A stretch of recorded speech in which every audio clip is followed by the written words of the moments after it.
मेरा मानना है कि हमेशा ऐसा समय आता है जब कंसोलिडेशन होता है, और क्योंकि स्मॉल कैप्स में अगर आप ट्रेलिंग 1 ईयर रिटर्न देखें तो वे लगभग 10% से ज़्यादा नीचे हैं। लेकिन ये सब कहने के बाद मेरा मानना है कि स्मॉल कैप और मिड कैप में इन्वेस्ट करने का ये काफ़ी अच्छा समय है। अगर आप वेटेड एवरेज अर्निंग्स ओन करते हैं, वही पैड है। हमारी कंपनियों की ग्रोथ 32% रही निफ्टी के मुकाबले, जो लगभग 1.5% था, और निफ्टी 500 बास्केट जिसने करीब 15% दिया।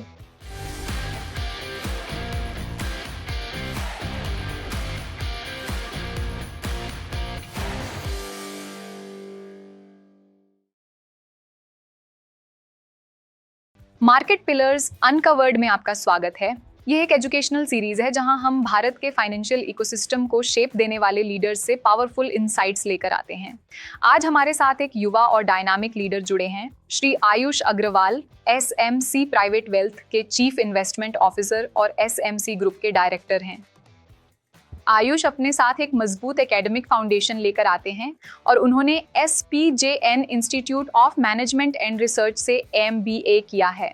हाई ग्रोथ और फंडामेंटली स्ट्रॉन्ग कंपनियों को पहचानने की उनकी तेज क्षमता के लिए जाने जाने वाले आयुष ने SMC प्राइवेट वेल्थ की इन्वेस्टमेंट स्ट्रैटेजीज को आकार देने में अहम भूमिका निभाई है। उनके नेतृत्व में फर्म का सेबी रजिस्टर्ड PMS पिछले वर्षों में लगभग 25% CAGR डिलीवर कर चुका है।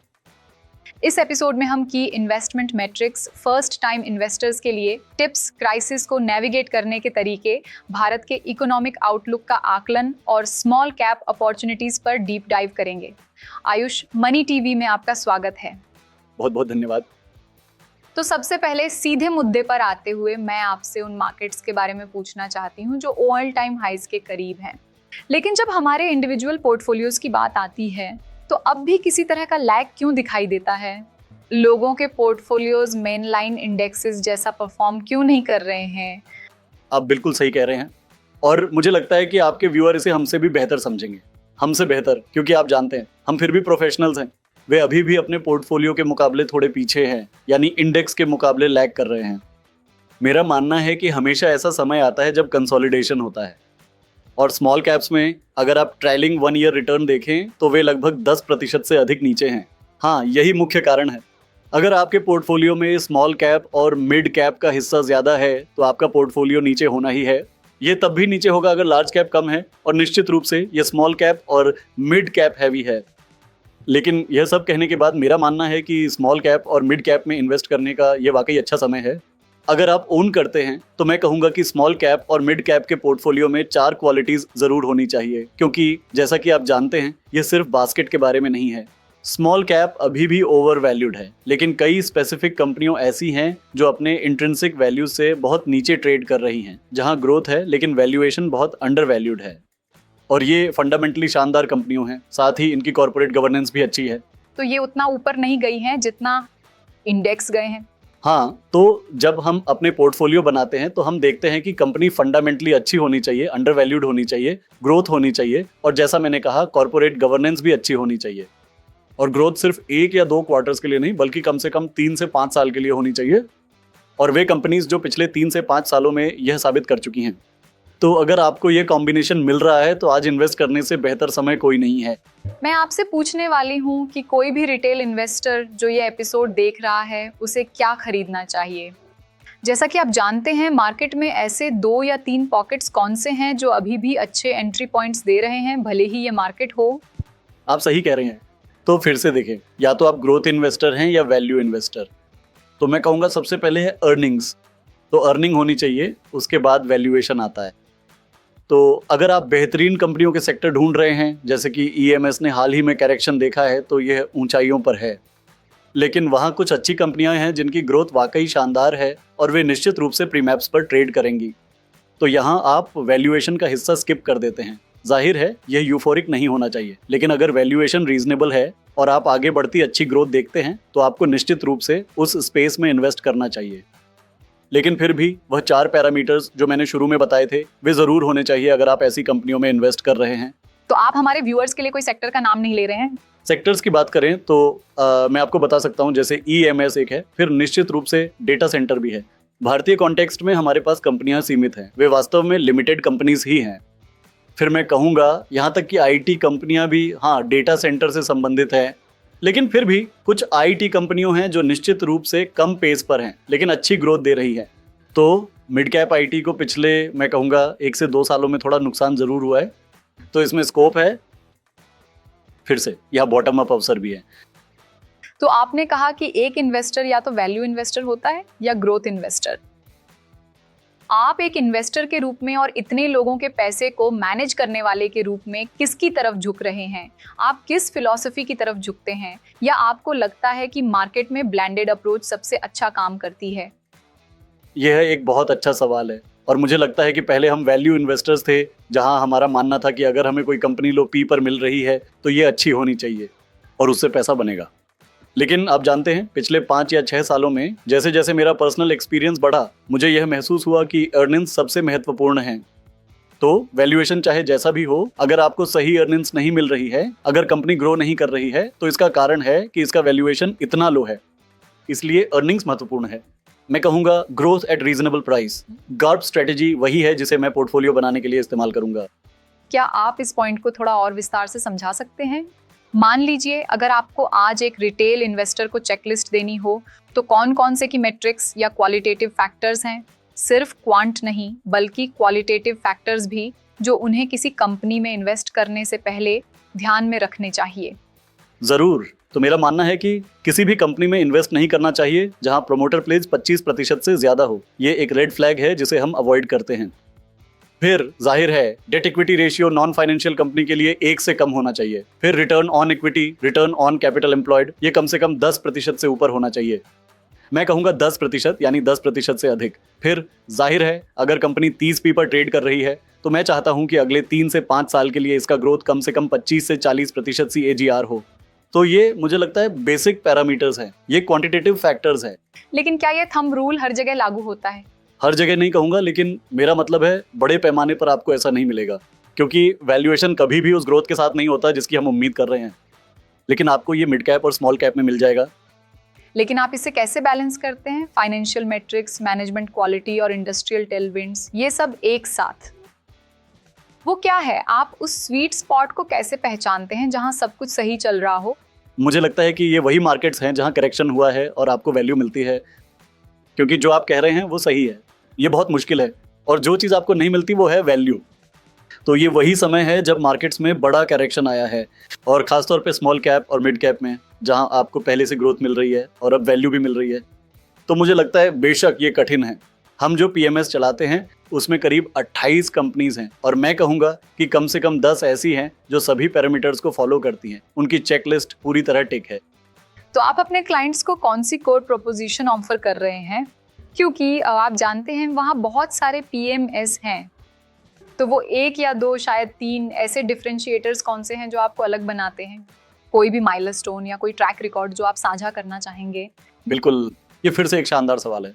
तो जैसा कि मैंने आपको बताया कि हम अर्निंग्स पर फोकस करते हैं, तो Q2 में भी एवरेज वेटेड एवरेज अर्निंग्स यानी PAD ग्रोथ हमारी कंपनीज की 32% रही, जबकि निफ्टी लगभग 1.5% था, और निफ्टी 500 बास्केट ने करीब 15% Y-on-Y PAD ग्रोथ दी। यहीं पर हम डिफरेंशिएट करते हैं।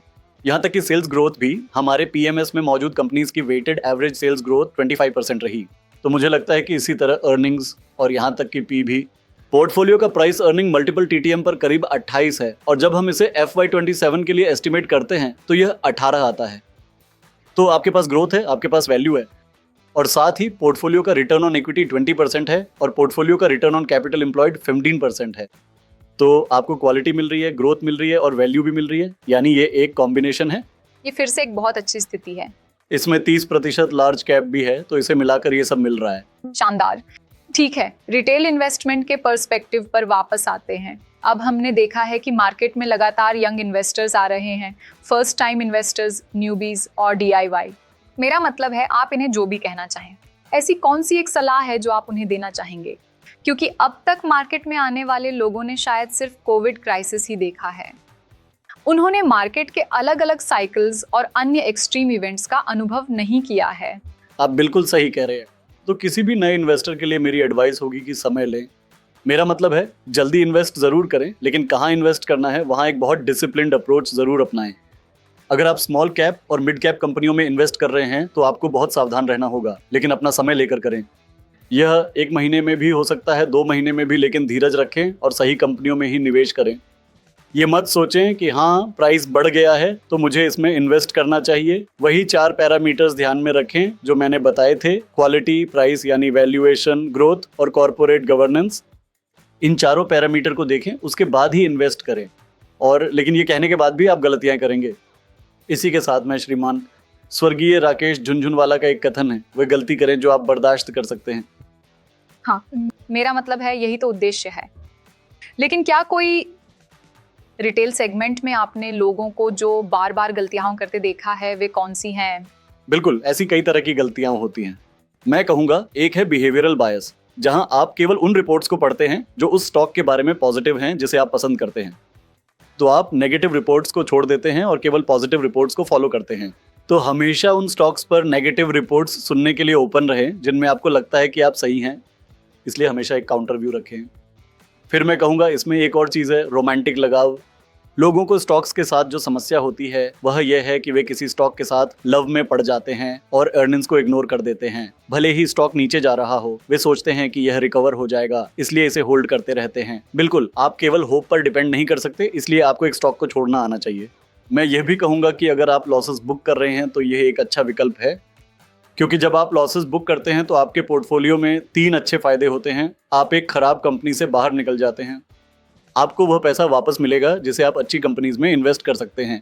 हमने काफी हद तक यह चर्चा की कि किन बातों पर ध्यान देना चाहिए, लेकिन साथ ही आइए इसके रिस्क वाले हिस्से को भी समझें, क्योंकि आमतौर पर लोग यह समझना चाहते हैं कि रिस्क के कोर या कि इंडिकेटर्स कौन कौन से हैं।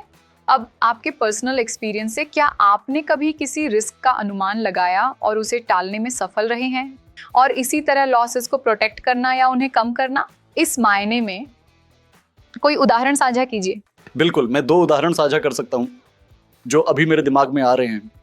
तो एक उदाहरण यह था कि जब हमें कोई कंपनी बहुत पसंद थी और वह एक ग्रोइंग कंपनी थी, लेकिन उसका डेब्ट लगातार बढ़ता रहा। प्रमोटर ने हर कॉन्फ्रेंस कॉल में कहा कि हम डेब्ट कम करेंगे, लेकिन फिर हमें खबर मिलती कि वे नया कैपेक्स कर रहे हैं, तो डेब्ट अंततः लगातार बढ़ता ही गया। इसी वजह से हमने आखिरकार उस कंपनी से बाहर निकलने का फैसला किया और वास्तव में प्रमोटर ने भी अपनी हिस्सेदारी बेची थी। तो जब आप ऐसी चीज़ें देखते हैं तो यह प्रमोटर के कहने के बावजूद होता है, लेकिन उनके कार्यों में वह झलक नहीं मिलती। तो अगर कोई अपने कहे अनुसार काम नहीं करता तो मैं उस कंपनी से बचना पसंद करूंगा। तो यह एक चीज़ थी जिससे हम बचने की कोशिश करते थे और हमने उस कंपनी से बाहर निकलने में सफलता पाई जहां ऐसा हुआ था। हम एक मूवी कंपनी में इन्वेस्टेड थे जो उस समय एक स्टैंड अलोन कंपनी थी, और आप जानते हैं हम अच्छे प्रॉफिट में थे। और क्योंकि हम ग्लोबल मार्केट्स पे भी नज़र रखते थे, तो हमने देखा कि कोविड हर जगह आ रहा था और हमें ये निश्चित था कि अगर ये इंडिया में आता है तो यही एक जगह होगी जहां इसका एडवर्स इफेक्ट होगा। तो हम उस कंपनी से बाहर निकल गए और जाहिर है इसके बाद कोविड आया इंडिया में और स्टॉक लगभग 50% गिर गया। दिलचस्प। लेकिन कोई भी रिस्क इंडिकेटर्स जिन्हें आप जनरली फ्लैग करना चाहते हैं, जैसे कि कोविड या अन्य, वे बहुत स्पेसिफिक होते हैं, कंपनी स्पेसिफिक, और आमतौर पर कंपनी से कंपनी अलग अलग होते हैं। लेकिन कोई बड़े रेड फ्लैग्स या पिटफॉल्स हैं जिन्हें किसी इन्वेस्टर को पूरी तरह अवॉइड करना चाहिए, यानी एब्सॉल्वेट नो गो जोन्स? ये भी एक अच्छा सवाल है, तो मैं इसे साझा करता हूँ। जैसे अगर किसी कंपनी को रेटिंग डाउनग्रेड मिलता है तो ये एक ऐसी चीज़ है जिसे हम निश्चित रूप से अवॉइड करेंगे। तो किसी भी कारण से, चाहे ग्रोथ कैसी भी हो, अगर रेटिंग डाउनग्रेड हो गई है तो ये एक साफ रेड फ्लैग है जिसे हम उस कंपनी में इन्वेस्ट करने से अवॉइड करेंगे। फिर जाहिर है अगर डेब्ट बढ़ रहा है या प्रोमोटर प्लेस बढ़ रहा है तो ये ऐसी चीज़ें हैं जिन्हें हम अवॉइड करेंगे। यह सब पब्लिक इंफॉर्मेशन है, आप इसे किसी भी लिस्टेड कंपनी के लिए एक्सचेंजेस पर एक्सेस कर सकते हैं। बिल्कुल, जैसे स्क्रीनर ऐसा टूल है जिसे हम अपनी कंपनियों के लिए इस्तेमाल करते हैं डिस्क्लेमर के साथ। ये ऐसा ऐप है जिसे कोई भी रिटेल इन्वेस्टर फ्री में इस्तेमाल कर सकता है और इसमें आपको सभी पब्लिकली लिस्टेड डेटा मिल जाता है। तो वे डिसीजन लेने से पहले पढ़ सकते हैं कि कब एंटर करना है और कब एग्जिट। लेकिन आयुष, आप लंबे समय से अपना और दूसरों का पैसा इन्वेस्ट कर रहे हैं। हमें बताइए कि व्यक्तिगत रूप से और काम के स्तर पर आपकी इन्वेस्टमेंट फिलॉसफी को क्या गाइड करता है। मेरा मतलब है आपकी ज़िंदगी की कोई पिवटल इवेंट्स या लर्निंग्स या ऐसे कोई इंस्टेंसेस जिन्होंने आपको एक इन्वेस्टर और लीडर के रूप में सच में शेप किया हो या आप पर गहरा इम्पैक्ट डाला हो। मुझे लगता है कि मैं खुशकिस्मत था कि मेरी इन्वेस्टिंग जर्नी के दौरान मुझे कोविड का सामना करना पड़ा और उस समय मेरे पिता ने मेरी मदद की। मेरा मतलब है श्रीमान DK अग्रवाल। उन्होंने मुझे गाइड किया कि क्योंकि उस समय मैं भी पैनिक हो गया था कि मेरा पोर्टफोलियो इतनी शॉर्ट अवधि में 30 से 40% क्यों गिर रहा है। तो उन्होंने मुझे गाइड किया कि अगर आप क्वालिटी कंपनियों में इन्वेस्टेड हैं और लॉन्ग टर्म के लिए वहाँ हैं तो ये चीज़ें सामान्य हैं। हर 5 या 6 साल में ऐसे समय आएंगे जब कोई पोर्टफोलियो या कोई स्टॉक इस तरह गिर सकता है, तो आपको चिंता करने की ज़रूरत नहीं है। अगर आप जानते हैं तो आप और खरीद सकते हैं। ऐसे स्टॉक्स में बड़ी करेक्शन होती है और अंततः आप उन समयों में एक बेहतर इन्वेस्टर बन जाते हैं और मार्केट को ऑब्जर्व करते हैं। तो मुझे लगता है इसमें कि वह उस समय छुपा हुआ आशीर्वाद था जिसने मुझे आकार दिया। पेशेंस एक वर्चू है जो उन्होंने आपको सिखाई। बिल्कुल, पेशेंस, और साथ ही मैं कहूँगा डिटर्मिनेशन और सही टेम्परमेंट भी। ग्रेट टेम्परमेंट इक्विटी मार्केट्स में मेरे लिए बहुत महत्वपूर्ण है। मार्केट्स के बाहर भी आप अपने खाली समय में क्या करते हैं? कोई इंटरेस्ट्स या हॉबीज जिन्हें आप फॉलो करते हैं? असल में मैं और मेरी पत्नी हम दोनों पिकल बॉल खेलते हैं। मैं स्पोर्ट्स में काफ़ी अच्छा हूँ, इसलिए मुझे अपने खाली समय में स्पोर्ट्स खेलना पसंद है। और मैं कोशिश करता हूँ कि अपना फ़ोन भी स्विच ऑफ कर दूँ, क्योंकि अगर फ़ोन ऑन रहेगा तो मैं आखिरकार मार्केट्स और लेटेस्ट न्यूज़ देखने लगूंगा और मैं मार्केट के साथ अपडेट रहना चाहता हूँ। तो मैं कोशिश करता हूँ कि वहाँ से डिस्कनेक्ट होकर अपनी लेजर एक्टिविटीज़ में समय बिताऊँ। आयुष, आपसे बात करके बहुत अच्छा लगा। हमारे व्यूअर्स के साथ अपने पर्सनल और रिलेटेबल इंसाइट्स और मार्केट से मिली लर्निंग साझा करने के लिए धन्यवाद। बातचीत बहुत अच्छी रही। बहुत बहुत धन्यवाद करुणा। मार्केट पिलर्स अनकवर्ड के इस एपिसोड में बस इतना ही। और हाँ, मनी टीवी को लाइक, शेयर और सब्सक्राइब करना ना भूलें, ताकि आप भारत की प्रमुख मार्केट वॉइस के और इंसाइटफुल कन्वर्सेशंस देख सकें। अगली बार तक स्मार्ट तरीके से इन्वेस्ट करें और इन्फॉर्म्ड रहें।